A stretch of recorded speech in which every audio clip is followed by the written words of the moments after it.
For decades, people whispered about a secret government program, a shadowy project that used drugs, hypnosis, and psychological torture to control the human mind.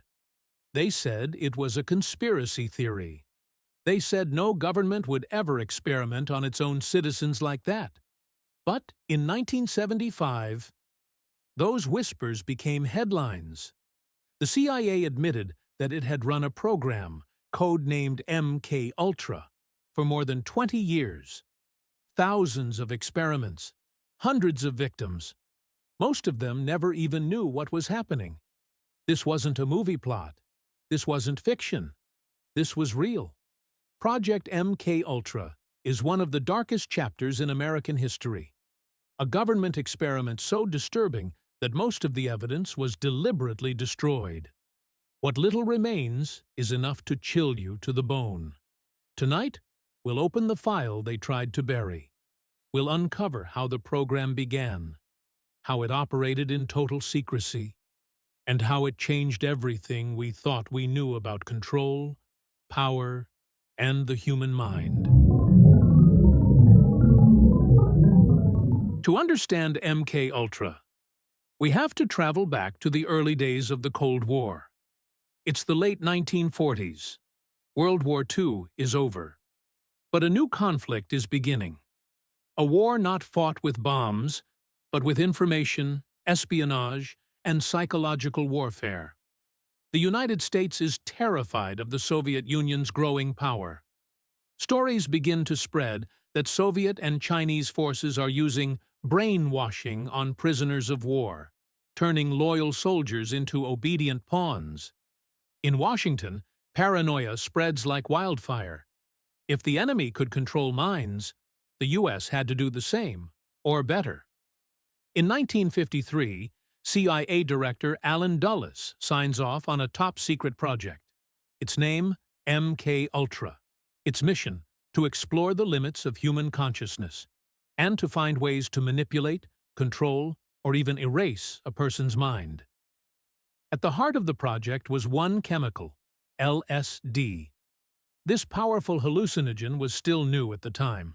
Scientists believed it could be a truth serum, a drug that could break prisoners down, erase memories, or turn ordinary people into programmable assets. But LSD was only the beginning.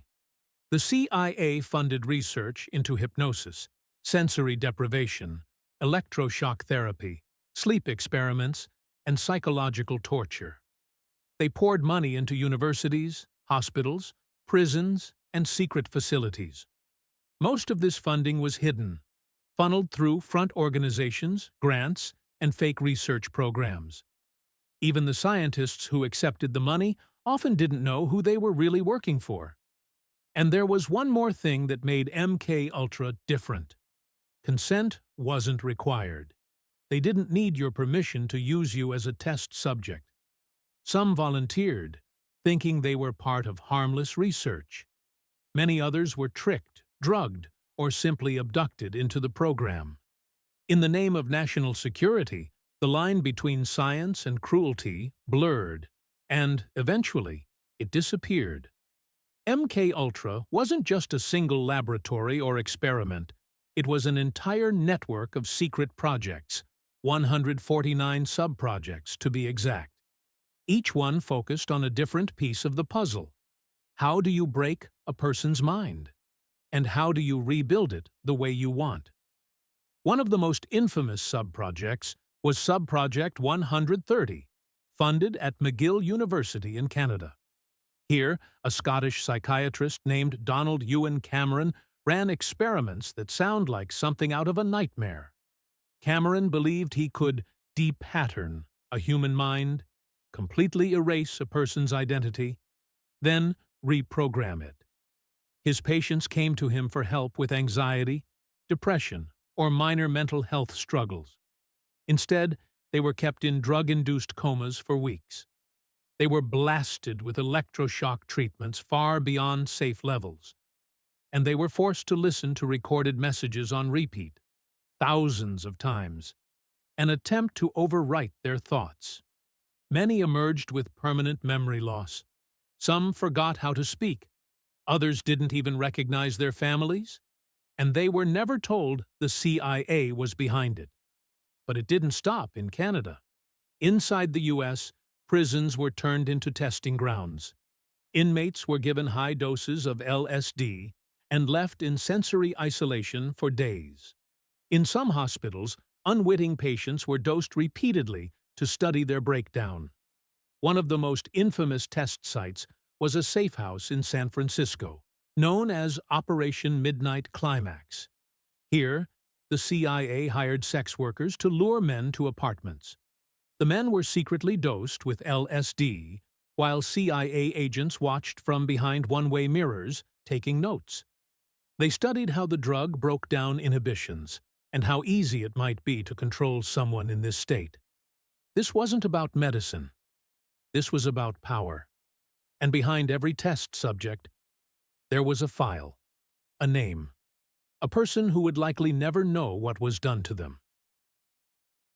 One of the few names history remembers from MKUltra is Frank Olson, a scientist, a father, a man who trusted the system, until it killed him. Olson worked for the CIA's Biological Warfare Division.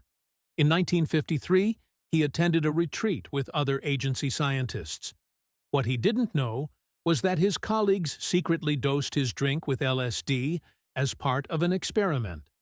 Within days, Olson began to unravel mentally. He told his wife he was losing his mind. He became paranoid, unstable, and scared. A week later, he checked into a New York hotel with another CIA agent. And on the night of November 28, 1953, Olson fell 13 stories to his death. The official story said it was suicide. But over the years, cracks appeared in the narrative. Forensic evidence suggested he may have been pushed. His family spent decades fighting for the truth. In the 1990s, a new autopsy found signs of blunt force trauma to his head before the fall. To this day, the CIA maintains Olson took his own life, but many believe he became a liability, someone who knew too much, and in MKUltra, loose ends were not tolerated. Olson's death wasn't an isolated tragedy. It was a warning, a glimpse into just how far the agency was willing to go to protect its secrets. The CIA believed LSD could be more than just a drug. They saw it as a weapon. They imagined scenarios where an enemy could be drugged during interrogation or where a target could be dosed to induce confusion and compliance. But the drug proved unpredictable. Some subjects experienced euphoria and openness. Others were plunged into terrifying hallucinations, psychosis, and permanent trauma. What disturbed the agency most was how powerful and uncontrollable LSD could be. This made it useful and dangerous. For years, they pushed the boundaries further. They gave LSD to soldiers, mental patients, and even their own employees. One experiment involved giving the drug to an entire U.S. Army unit without their knowledge. Some soldiers never mentally recovered. Another involved dosing prisoners for weeks at a time, watching how they unraveled. To the CIA, these people weren't victims. They were data points, and in secret labs across the country, minds were broken in the name of national security. MKUltra remained a secret for more than 20 years. The program operated with almost no oversight, hidden behind fake research fronts and classified funding streams. Even the U.S. president didn't know its full scope. But as the 1970s approached, the agency faced a new threat. Not from foreign enemies, but from its own citizens. The cultural climate was shifting. The Vietnam War had eroded public trust. Investigative journalists began digging into classified programs. Whispers of mind control experiments started to surface. Then came 1973. The newly appointed CIA director, Richard Helms, realized the agency was at risk. He issued a chilling order: destroy all MKUltra files. Tens of thousands of documents vanished in days. Gone were the records of experiments, test subjects, and methods. Gone were the lives reduced to numbers in secret files. When the truth finally emerged 2 years later, in 1975, the world would only see a fraction of what had really happened. The fall of MKUltra began not in a lab, but in a newspaper. In 1974, investigative journalist Seymour Hersh published an article exposing illegal CIA activities on American soil. This triggered a wave of outrage. Congress launched a series of investigations into intelligence abuses. The most famous of these was the Church Committee hearings in 1975. For the first time, the public heard officials admit, under oath, that the CIA had conducted secret experiments on unwitting citizens. One senator called it a moral outrage. Another said it violated every principle this country was founded on. But the damage was done. Most of the documents were gone. The victims were either dead, institutionalized, or unaware of what had been done to them.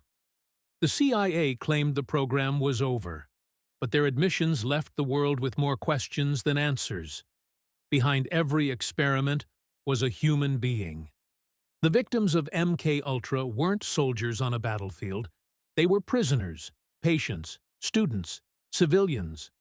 Many had no idea they were part of anything at all. Some lived with permanent psychological damage. Others lost years of memory. A few died. In Canada, survivors of Cameron's psychic driving experiments fought for decades for justice. In 1992, the Canadian government and CIA settled with some of them, but no official apology was given. In the U.S., families like the Olsons kept pushing for answers. The victims of MKUltra were collateral damage in a secret war most Americans didn't even know existed. Here's the chilling truth. We may never know the full story of MKUltra. Most of the files were destroyed. Many participants are dead. And the people who ran the program took their secrets to the grave. But every once in a while, new fragments appear through declassified documents, FOIA requests, or whistleblowers. Each piece hints that MKUltra was far bigger than the public was ever told. And there's another question that haunts many. Did MKUltra ever really end? The official story says yes, but new research into psychological operations, interrogation techniques, and surveillance suggests the spirit of MKUltra never disappeared. It simply evolved. MKUltra left a stain on history that can't be erased. It revealed just how far a government might go in the name of national security. The program shaped how intelligence agencies operate, how laws around consent and experimentation changed, and how distrust in institutions grew. It also fueled an entire ecosystem of conspiracy theories. Some are exaggerations, but at its core, MKUltra was not a theory. It was fact. A fact that governments around the world had to acknowledge. Its legacy lives on in culture, in mistrust, and in the quiet fear that what happened once could happen again. In the early years, MKUltra was dismissed as a wild rumor. By the time the truth came out, it was too late. The damage had already been done. Thousands of lives altered, a generation's trust broken, a secret carved into history. Project MKUltra proves that truth is often stranger and darker than fiction. It shows that power can be used not just to control nations, but to control minds. The CIA says the program ended in 1973, but some questions don't have endings. How far would those in power go if they believed no one would ever find out?